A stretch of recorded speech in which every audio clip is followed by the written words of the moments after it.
Hello student, आज हम आपको इस वीडियो में कक्षा 10 के विद्यार्थियों को फिजिक्स में लेसन 2 यानी मानव नेत्र के बारे में बताएंगे। क्योंकि इसके पिछले वीडियो में हमने आपको प्रकाश का परावर्तन और अपवर्तन के बारे में पढ़ाया था और वो लेसन पूरा हमने समाप्त कर दिया। क्योंकि उसमें न्यूमेरिकल भी हमने आपको बताया है, दर्पण से संबंधित भी, लेंस से संबंधित भी न्यूमेरिकल आपको हमने बताए। उन सारी चीज़ों को आप कंप्लीट करिएगा। उसके आगे आपका जो चलेगा वो है मानव नेत्र। तो देखिए, मानव नेत्र जो है वो हमारे लिए या अन्य जीवों के लिए कितना उपयोगी है। यदि थोड़ा सा आप सोचें कि जिनके पास नेत्र है लेकिन अंधे नेत्र, जो अंधे हैं, उनसे पूछा जाए तो नेत्र की महानता के बारे में वो क्या बताएंगे, क्योंकि उनको तो कोई वस्तु दिखाई ही नहीं देगी। तो नेत्र कितने उपयोगी है हमारे लिए, ये चीज़ बहुत जरूरी है। तो आज हम आपको नेत्र के बारे में बताएंगे कि नेत्र हमारे लिए कितने उपयोगी है और नेत्र क्या है। तो सबसे पहले देखिएगा, मानव नेत्र क्या है। आँख जो है हमारी मनुष्य तथा सभी जीवों को प्रकृति की एक अमूल्य देन है। प्रकृति की क्या है? अमूल्य देन। आँख में वस्तुओं के वास्तविक प्रतिबिंब रेटिना या दृष्टि पटल पर बनते हैं। कहाँ पर बनते हैं? रेटिना या दृष्टि पटल पर बनते। तो देखिएगा, जो आँख है वो प्रकृति की अमूल्य देन तो हमारे लिए है ही। और आँख कार्य कैसे किस प्रकार करती है, ये एक देखा जाए कैमरे की भांति कार्य करती है। आँख इस प्रकार से कार्य करते हैं कैमरे के भांति, और इसका जो व्यास होता है वो लगभग 25 मिलीमीटर के समतुल्य होता है। इस चीज़ को भी ध्यान देना। हमको या आपको जो भी वस्तुएं दिखाई दे रही हैं, ये भी हमें आँख के द्वारा ही तो दिखाई दे रही है, इस नेत्र के द्वारा ही तो दिखाई दे रही है। कभी कभी आप देखिएगा, बच्चा छोटा होता है, पढ़ने लगता है, पढ़ते पढ़ते चलता है, कुछ समय बीतता है, फिर कहता है कि देखिए पापा मुझे कुछ कम दिखाई दे रहा है। तो चश्मा को टेस्ट कराता है, उसको लगाता है, सारी चीज़ें करता है। यदि उसको लास्ट तक बराबर दिखाई तो क्या है। तो ये कुछ कमियां तो आती रहती है, ये बीमारियां आती रहती हैं। तो सबसे पहली चीज़ तो महत्वपूर्ण ये है कि आँख हमारे लिए देखा जाए तो बहुत महत्वपूर्ण है। क्योंकि जब वृद्धावस्था आती है तो लोग बताते हैं कि हमें दिखाई नहीं देता, मुझे तेंदुल लगता है। देखिए कितनी दिक्कत है वहाँ पर। या जो जन्मांध है उनके लिए कितनी समस्या है, कई चीज़ों से वे वंचित रह जाते हैं, किसी वस्तु को नहीं देख पाते। तो ये सारी चीज़ों को देख करके लगता है कि सभी ज्ञानेंद्रियों में यदि देखा जाए तो आँख हमारे लिए विशेष है। जितनी भी हमारी ज्ञानेंद्रियाँ हैं उसमें विशेष कौन है? हमारी आँखें। यदि आँखें ही नहीं है तो जीवन कैसा होगा? अधूरा होगा।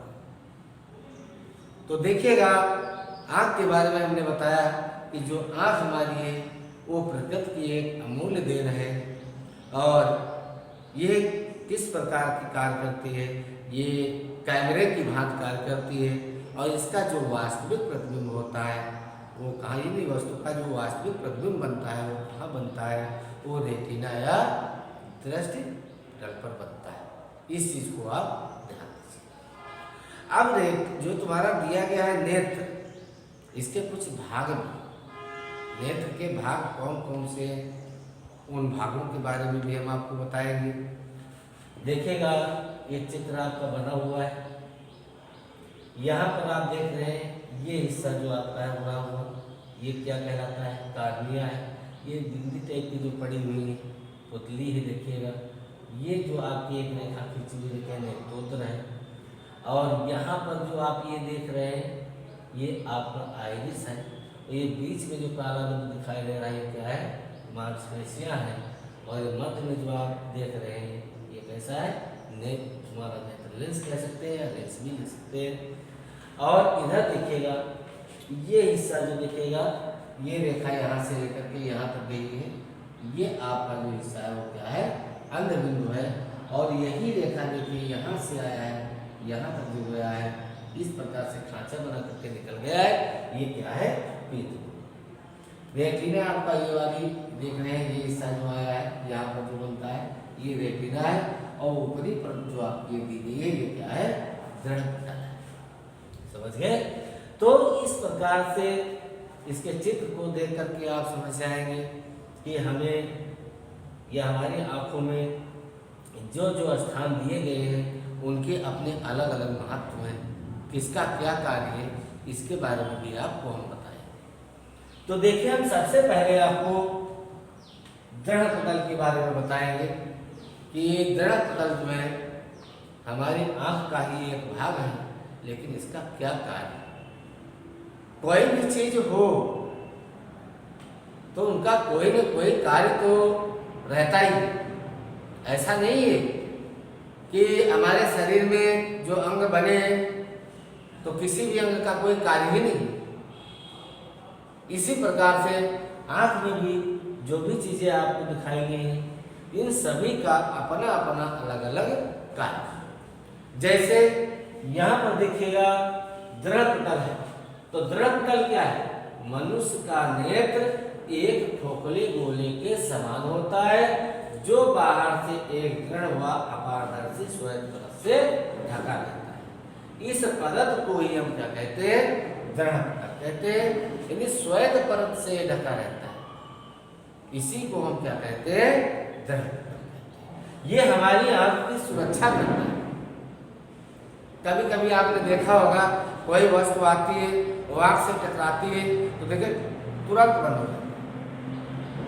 तो ये सारी चीजें हैं कि दृढ़ पटल का भी अपना कार्य है कि दृढ़ पटल का मुख्य कार्य क्या है, आंख को सुरक्षा प्रदान। ओके, दूसरा पॉइंट जो दिया है कार्निया, दृढ़ पटल के सामने का भाग उभरा हुआ होता है। समझ गए? ये भाग आप देख रहे हैं, ये उभरा हुआ भाग आपको दिखाई दे रहा है, तो दृढ़ पटल के सामने का भाग उभरा हुआ तथा पारदर्शी होता है, जिसे हम क्या कहते हैं, कार्निया। समझ गए? तो जिसे हम क्या बोलते हैं, कार्निया कहते हैं। और इसी मार्ग से आपका क्या होता है, प्रकाश का जो होता है वो इसी से होकर प्रवेश करता है। समझ गए? इसी कार्निया से प्रकाश क्या करता है, प्रवेश करता है। अगला पॉइंट जो दिया गया है वो है आपका रक्तक। तीसरा पॉइंट, तो देखिएगा दृढ़ पटल के भीतरी पृष्ठ पर लगी काले रंग की झिल्ली को हम क्या कहते हैं, रक्तक पटल कहते हैं। ठीक, रक्तक पटल का मतलब क्या है, दृढ़ पटल के भीतरी पृष्ठ पर जो लगी काले रंग की झिल्ली होती है उसी को हम क्या कहते हैं, रक्तक पटल। ठीक, और इसके बाद आपका जो पॉइंट दिया है वो आइरिस। ये क्या है, आइरिस। आइरिस में देखिएगा कार्निया के पीछे एक रंगीन एवं अपारदर्शी झिल्ली का पर्दा होता है, इसे क्या कहते हैं, आइरिस कहते हैं। ठीक, तो ये सारी डिफिनेशन आपको अपनी कॉपी पर लिखना है, इनको याद रखना है। सभी के डिफिनेशन हमने अलग अलग लिखा है, इनके जितने भी पार्ट्स हैं आपको एक एक करके पार्ट हम देते रहेंगे। आइरिस के बाद देखिएगा आपका जो दिया है वो क्या है, पुतली। आइरिस के बीच में एक छिद्र होता है जो पुतली या नेत्र तारा कहलाता है। आइरिस के बीच में एक छिद्र होता है जो पुतली या नेत्र तारा कहलाता है, और इसकी विशेषता भी आप समझ लीजिए। इसकी विशेषता ये होती है कि अधिक प्रकाश में ये क्या होती है, सिकुड़ जाती है। समझ गए? और कम प्रकाश में क्या होती है, फैल जाती है। तो कभी कभी इसकी तुलना भी आप कर सकते हैं, अपने घरों में भी तुलना कर सकते हैं। जैसे टार्च आप लीजिएगा और आप गैस से डालिए और टार्च में डाल करके अपनी आंखों पर सीधे लाइट मारिए, तो देखिएगा आपको वस्तु थोड़ी देर बाद कम दिखाई दे या तो बिल्कुल दिखाई ही नहीं दे इस चीज को, क्योंकि इसी मध्य से तो प्रकाश जाता ही, प्रतिबिंब तो वहीं पर बनेगा इसी से जा करके। तो जब हम प्रकाश अपनी आंखों पर बहुत तेज वेग से डालते हैं तो हमें वस्तु नहीं दिखाई देती या बिल्कुल नहीं दिखाई देती है। तो ऐसी स्थिति में क्या होता है, आइस का जो छिद्र होता है वो क्या होता है, छिद्र हो जाता है, यानी छोटा हो जाता है। अंधेरे में कभी कभी आप देखिए गांव में तो सबसे ज्यादा होता है, टार्च से लिया तो लिया नहीं, अंधेरे में जा रहे हैं उसको टो रहे हैं, कहाँ पर सामान है वो ढूंढ के ले आते हैं। तो वहां पर जो होता है इसका छिद्र क्या होता है, फैल जाता है। जब भी हम अंधेरे में उसको ढूंढ रहे हैं, वही भी प्रकाश हमारे पास नहीं और उस वस्तु को हम ढूंढ लाते हैं, या अंधेरे में कहीं एक स्थान से दूसरे स्थान को हम जाते हैं तो रास्ता भी दिखाई देता है, तो उस समय इसका छिद्र क्या होता है, फैल जाता है। तो इस सारी चीजों को भी आप देखिए, ये आइरिस की एक खास विशेषता होती है कि कम प्रकाश में ये फैलती है और अधिक प्रकाश में ये सिकुड़ती है। ओके, फिर इसके बाद दिया है देखिएगा अभिनेत्र लेंस।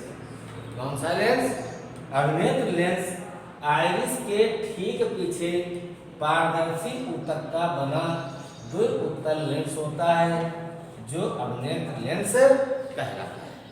यानी अभिनेत्र लेंस की परिभाषा क्या है, आइरिस के ठीक पीछे पारदर्शी ऊतक का बना द्विउत्तल लेंस होता है जो अभिनेत्र लेंस कहलाता है। तो इस तरीके के डेफिनेशन को आपको कॉपी पर नोट्स भी बनाना है और आपको याद भी रखना है। देखिए इसके बाद आपका आता है नेत्रोद एवं जलित द्रव। नेत्रोद एवं जलित द्रव क्या है, कार्निया तथा लेंस के बीच का भाग नेत्रोद कहलाता है। किसके किसके बीच होता है, कार्निया तथा लेंस के बीच का भाग क्या कहलाता है, नेत्रोद कहलाता है, जिसमें जल के समान एक नमकीन पारदर्शी द्रव बना रहता है, तो इसे जलित द्रव कहते हैं। कभी कभी देखिए आंख से आंसू आते हैं, मुंह पे पहुंचता है, तो वो आंसू आपको किस प्रकार का लगता है, नमकीन टाइप का लगता है, वही जलित द्रव आता है। ठीक, फिर देखिए काचाभ एवं काचाभ। नेत्र लेंस तथा रेटिना के बीच का भाग काचाभ कक्ष कहलाता है, जिसमें गाढ़ा पारदर्शी तथा उच्च अपवर्तनांक वाला द्रव भरा रहता है, जिसे काचाभ द्रव कहते हैं। ये डिप्रेशन जो साथ साथ में आप लिखाते रहे, इनको आप अपनी कॉपी पर नोट करते रहिएगा और इन्हें आप याद भी करते रहिए। फिर इसके बाद आइए दृष्टि पटल। रक्तक पटल के नीचे तथा नेत्र के सबसे अंदर की ओर एक पारदर्शी झिल्ली होती है, जिसे रेटिना या दृष्टि पटल कहते हैं। ये चीज हमने आपको भी शुरुआत किया था, तब बताया था कि जो भी प्रतिबिंब वास्तविक प्रतिबिंब बनता है वो कहाँ पर बनता है, रेटिना या दृष्टि पटल। ठीक, तो यहाँ पर वही बताया गया है कि रक्तक जो तुम्हारा दिया गया देखिएगा, रक्तक पटल के नीचे तथा नेत्र के सबसे अंदर की ओर एक पारदर्शी झिल्ली होती है, जिसे रेटिना या दृष्टि पटल कहते हैं। इसी में देखिए दिया है पीत बिंदु। रेटिना के ठीक बीच एक पीला भाग होता है, यहाँ पर बना हुआ प्रतिबिंब सबसे अधिक स्पष्ट दिखाई देता है, जिसे पीत बिंदु कहते हैं। रेटिना पर जो बनता है उससे भी अधिक दिखाई देता है, मतलब बहुत स्पष्ट दिखाई देता है। इस बिंदु को हम क्या कहते हैं, पीत बिंदु कहते हैं। अंध बिंदु। दृष्टि तंत्रिकाएं रेटिना के जिस स्थान को छेद कर मस्तिष्क को जाती हैं, वहां पर प्रकाश का कोई प्रभाव नहीं होता है। इस स्थान पर प्रकाश ग्राह्यता शून्य होती है। इसी बिंदु को हम क्या बोलते हैं, अंध बिंदु बोलते हैं। तो ये था मानव नेत्र। मानव नेत्र में जितने भाग थे हमने आपको बताया कि मानव नेत्र क्या है, और उसके कितने भागों में उसको बांटा गया है, वो सारे भाग आपको अलग अलग बताए गए। आप सबसे पहले मानव नृत्य जब शुरुआत करेंगे तो आप हेडिंग डालने के बाद चित्र बना लीजिएगा।